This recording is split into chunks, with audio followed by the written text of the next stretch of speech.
ह्या पाणीपुरीच्या पुऱ्या बघू शकता मी घरी बनवल्या आहेत. एकदम खुसखुशीत, एकदम जशा आपण गाड्यावर पाणीपुरी खातो ना, सेम तशाच पुऱ्या झालेल्या आहेत आणि सगळ्या पुऱ्या अशा टम्म फुगतात.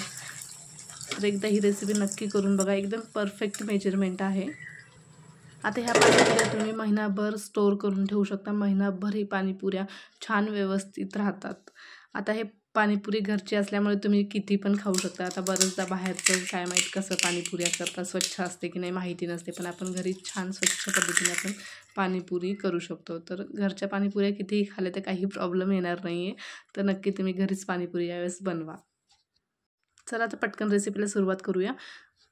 1 वाटी कोथिंबीर, अर्धी वाटी पुदिना, 2 हिरव्या मिरच्या आणि 1 इंच आल्याचा तुकडा घेतला आहे. आता हे छान मिक्सरला एकदम बारीक फिरून घ्यायचं आहे. माझ्या मिक्सरला एकदम जास्त बारीक फिरत नाही आहे, जास्त बारीक होत नाही आहे. तर याच्यामध्ये आता डबल थोडंसं पाणी टाकायचं आहे आणि पुन्हा छान फिरून घ्यायचं आहे. तर मी गाळणीने गाळून घेणार आहे हे. तर तुम्ही मिक्सरला जास्त बारीक झालं तर तुम्हाला गाळायची गरज नाही आहे. तर बघू शकता आता हे पाणी पण आपल्याला तिखट पाणी बनवायचं आहे. तिखट पाणी पण एकदम परफेक्ट रेसिपी आहे. या पद्धतीने करा, खूप मस्त होते. आता हे सगळं गाळून घेतलं आहे आपण.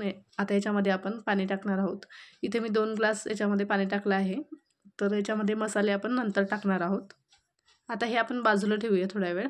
तर आता आपल्याला चिंच गुळाची चटणी करायची आहे.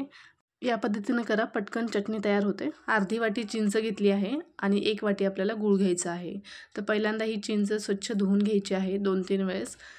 आता इथे याच्यामध्ये 1 वाटी गूळ टाकायचा आहे आणि याच्यामध्ये 2 वाटी पाणी टाकायचं आहे. कुकरला छान 2 शिट्ट्या काढून घ्यायच्या आहेत. तुम्ही याच्यासोबत खजूरसुद्धा टाकू शकता. 2-3 खजूर टाकायचे. तसं पण बनवू शकता. तशी पण चटणी खूप मस्त होते. बारीक गॅसवर 2 शिट्ट्या केल्या आहेत. आता आपण हे कुकर उघडून बघूया ढक्कन. तर ही चिंच मस्त आपली शिजलेली आहे. चमच्याने थोडं मॅश करून घेऊया. जर तुम्ही मिक्सरमधून सुद्धा काढू शकता हे, कारण आमची लाईट गेली होती म्हणून आता मला हे गाळूनच घ्यावं लागतं. तर आपण हे गाळून घेऊया व्यवस्थित आणि चमच्याने छान व्यवस्थित मॅश करून घेऊया. तर मिक्सरला सुद्धा तुम्ही बनवू शकता, पटकन होते मिक्सरला. सगळं मॅश करून झालेलं आहे, एवढं उरलं आहे. आता तुम्ही हे याच्यामध्ये थोडंसं मीठ टाकायचं आणि तांब्या पितळेचे भांडे यांनी घासू शकतात, खूप छान क्लीन निघतात. तर नक्की करून बघा ती टीप तुम्ही.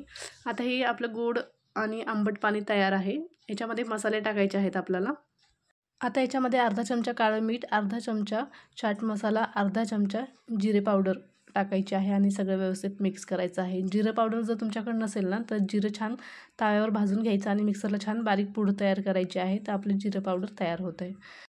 चिंच आणि गुळाच्या चटणीमध्ये सुद्धा आपल्याला मसाले टाकायचे आहेत. 1 चमचा लाल तिखट, अर्धा चमचा जिरे पावडर, अर्धा चमचा चाट मसाला, अर्धा चमचा काळं मीठ. आता हे टाकून सगळं आपल्याला मिक्स करायचं आहे, व्यवस्थित मिक्स करायचं आहे. तर आता आपलं तिखट पाणी आणि गोड आंबट चटणी तयार आहे. तर आता आपण पुऱ्या करणार आहोत. पाणीपुरीसाठी लागणाऱ्या पुरी करणार आहोत. एकदम परफेक्ट रेसिपी आहे. काही टिप्स सांगितले आहेत ते लक्षात ठेवा, म्हणजे तुमच्या ही पाणीपुऱ्या एकदम परफेक्ट होतील. 1 वाटी रवा घेतला आहे. रवा छान चाळून घ्यायचा आहे. त्याच्यामध्ये 2 चमचा मैदा टाकला आहे. जे पोह्याचा चमचा असतो ना, आपण पोहे खातो ना, त्याच चमच्याने 2 चमचा मैदा टाकला आहे. आता सगळं व्यवस्थित मिक्स करायचं. मीठ पण टाकलं आहे. आता एकदम कडकडीत गरम पाणी आपल्याला करून घ्यायचं आहे आणि हे गरम पाणी या रवामध्ये मिक्स करायचं आहे. एकदम कडकडीत असलं पाहिजे. आता चमच्याने छान मिक्स करून घ्यायचं आहे आणि थोडंसं नॉर्मली थंड झालं ना, जास्तही थंड करायचं नाही आहे. थोडंसं कोमट असलं की लगेच पीठ मळून घ्यायचं आहे. पाण्याची गरज नाही आहे. पाणी नंतर टाकू नका, कारण हे एकदम परफेक्ट पाणी आहे. 1 कप रवा असेल तर अर्धा कप आपल्याला पाणी घ्यायचं आहे. एकदम कडकडीत गरम पाणी घ्यायचं आहे. आता हे पीठ छान मळून घेतलं आहे. थोडंसं पीठ आता कडक आहे. आता जर आपण 15-20 मिनिटांनी हे पीठ छान नरम होते. तर जास्तही मळत बसायची गरज नाही. 2-3 मिनटं छान मळून घेतलं की लगेच आपण 15-20 मिनिटासाठी हे पीठ झाकून ठेवून द्यायचं आहे. तर 15-20 मिनटं झालेले आहेत बघू शकता. तर पीठ खूप नरम झालेलं आहे. पुन्हा एकदा 2-3 सेकंद आपल्याला मळून घ्यायचं आहे. आता याचे छान छोटे छोटे गोळे तयार करायचे आहे. आता एवढा गोळा घ्यायचा एक आणि ते छान असं लांबट तयार करायचं आणि चाकूने छान कापून घ्यायचं आहे. म्हणजे आपल्या पुऱ्या पटकन पटापट बनवून तयार होतात. आता ह्या पुऱ्याला खूप कमी वेळात 10 मिनटात आपण 30 ते 40 पुऱ्या सहज लाटू शकतो. आता घरच्या पुऱ्या खरंच पहिल्यांदा जरी करसाल ना, पुऱ्या एकदम परफेक्ट होतील. खरंच या पद्धतीनं करा. जर तुम्हाला काही समजलं नाही तर मला कमेंटमध्ये विचारू शकता. आता हे गोल गोल आपण करून घेऊया. तेलाचा वापर करायचा नाही आणि पिठाचा सुद्धा वापर करायचा नाही आहे.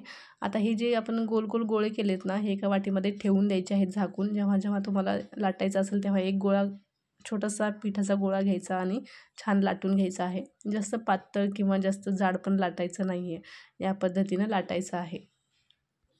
एकदम हलक्या हाताने आपल्याला लाटायचं आहे.